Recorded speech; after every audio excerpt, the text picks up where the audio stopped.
काले शालिग्राम पत्थर से ही क्यों बनाई गई अयोध्या में रामलला की मूर्ति। राम मंदिर में नेपाल के गंडक नदी से शालिग्राम के 2 पत्थर लाए गए हैं।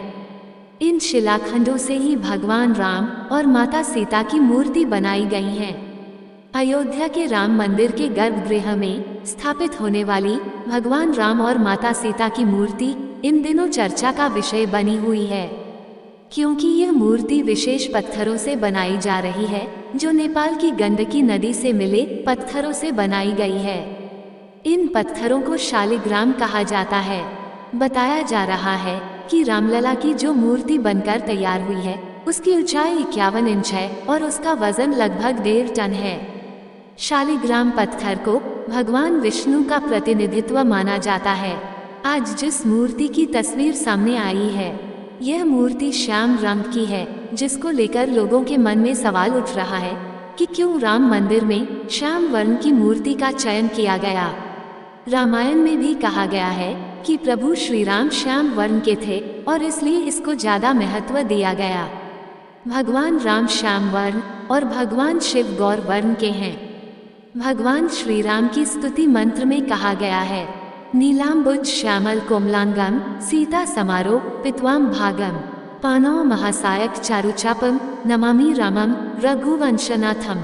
अर्थात नीलकमल के समान श्याम और कोमल जिनके अंग हैं, सीता जी जिनके वाम भाग में विराजमान हैं, जिनके हाथों में अमोघ बाण और सुंदर धनुष है, उन रघुवंश के स्वामी श्री रामचंद्र जी को मैं नमस्कार करता हूँ।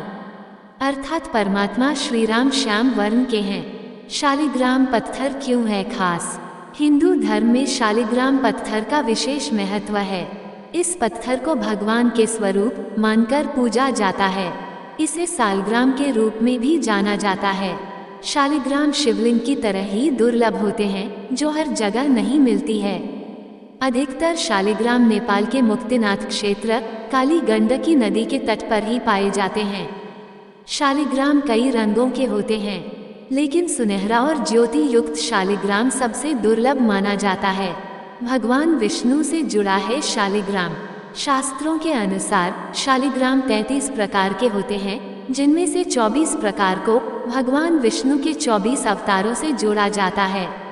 इसी के कारण शालिग्राम को भगवान विष्णु का ही स्वरूप माना जाता है। पुराणों के अनुसार भगवान विष्णु के विग्रह रूप में शालिग्राम को पूजा जाता है। माना जाता है कि अगर शालिग्राम गोल है तो वह भगवान विष्णु का गोपाल रूप होता है, और मछली के आकार में है तो उसे मत्स्य अवतार का प्रतीक माना जाता है। वहीं अगर कछुए के आकार में शालिग्राम है तो उसे कूर्म और कच्छप अवतार का प्रतीक माना जाता है। शालिग्राम पर उभरे हुए चक्र और रेखाएं विष्णु जी के अन्य अवतारों और रूपों का प्रतीक मानी जाती हैं। विष्णु जी के गदाधर रूप में एक चक्र का चिन्ह होता है। लक्ष्मी नारायण रूप में 2, त्रिविक्रम 3 से, चतुर्व्यूह रूप में 4, वासुदेव में 5। शालिग्राम एक प्रकार का जीवाश्म पत्थर है।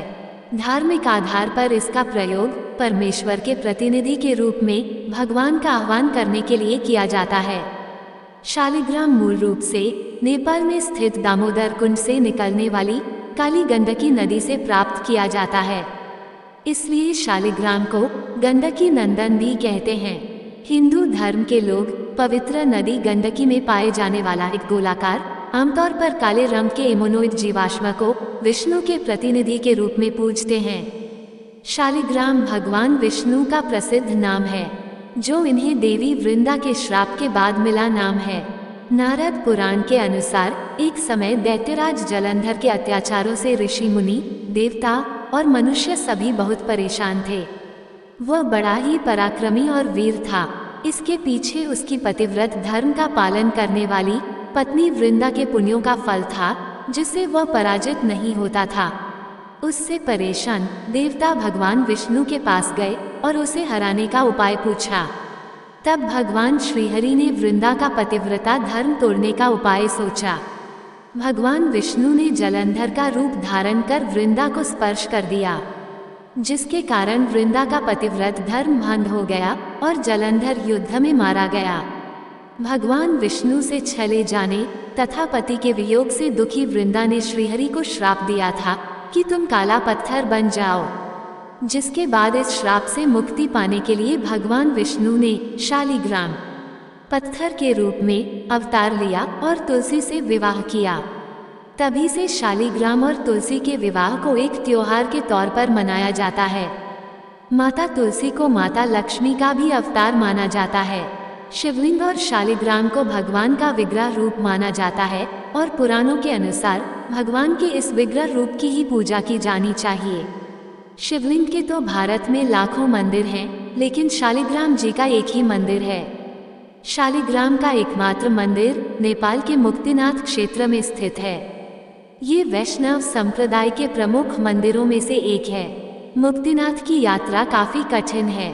माना जाता है कि यहाँ आने से लोगों को हर तरह के कष्टों से मुक्ति मिल जाती है। काठमांडू से मुक्तिनाथ की यात्रा के लिए पोखरा जाना होता है। पोखरा के लिए सड़क या हवाई मार्ग से जा सकते हैं। यहाँ से जोमसोम जाना होता है। जोमसोम से मुक्तिनाथ जाने के लिए हेलीकॉप्टर या फ्लाइट ले सकते हैं। सड़क मार्ग से जाने के लिए पोखरा तक कुल 200 किलोमीटर की दूरी तय करनी होती है। शिवलिंग की तरह शालिग्राम भी दुर्लभ है। अधिकतर शालिग्राम नेपाल के मुक्तिनाथ क्षेत्र काली गंडकी नदी के तट पर पाए जाते हैं। काली और भूरे शालिग्राम के अलावा सफेद, नीले और सुनहरी आभायुक्त शालिग्राम भी होता है, लेकिन सुनहरा और ज्योतियुक्त शालिग्राम मिलना अत्यंत दुर्लभ है। पूर्ण शालिग्राम में भगवान विष्णु के चक्र की आकृति प्राकृतिक तौर पर बनी होती है। दोस्तों, आपको ये जानकारी कैसी लगी कृपया कमेंट करके जरूर बताएं। वीडियो पसंद आया हो तो लाइक करें और ऐसी ही और भी बहुत सारी जानकारियों को सुनने के लिए चैनल को सब्सक्राइब जरूर करें। धन्यवाद। सब्सक्राइब टू ज्ञान विद गर्विता, कहानियों का ज्ञान सागर।